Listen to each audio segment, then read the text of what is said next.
Yunusobod tumani Islomobod Baraka mahalla navbatdagi xonadonimizga keldik. Bu uyimizda 2-3 sotuv, 6 ta xona, 3 ta sanuzil, shunaqadan 3 ta tushgan. Ko'rishingiz mumkin, ko'chalari keng, asfalt qilingan. Qo'shnilar baland bangalama xonadonlar bo'libdi. Hozir ichini aqlo qolaman, ko'ringlar.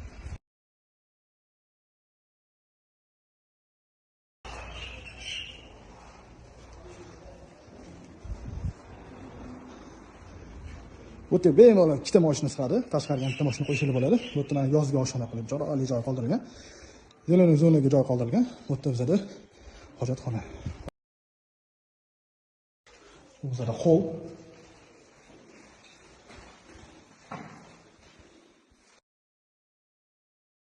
Oshxona.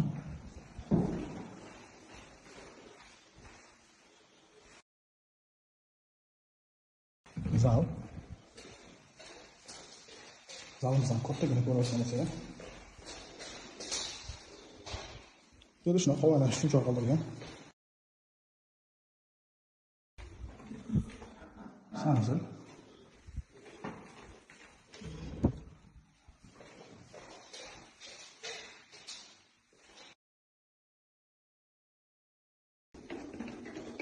Odamlarni ko'rayotgan bo'lsanglar, kattagina.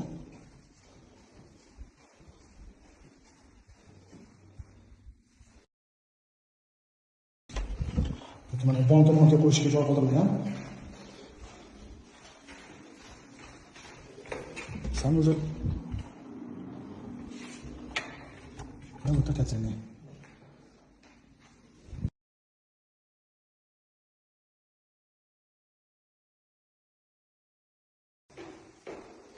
Ikkinchi qavatini ko'tarib oldik. Bizda sanuzil. Spalnia.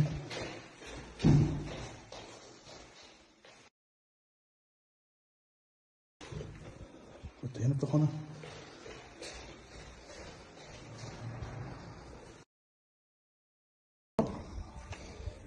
Tomosha qilib o'tirsa bo'ladi.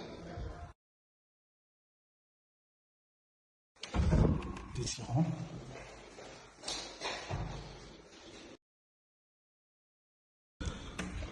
Ya bu taraf sizga xona.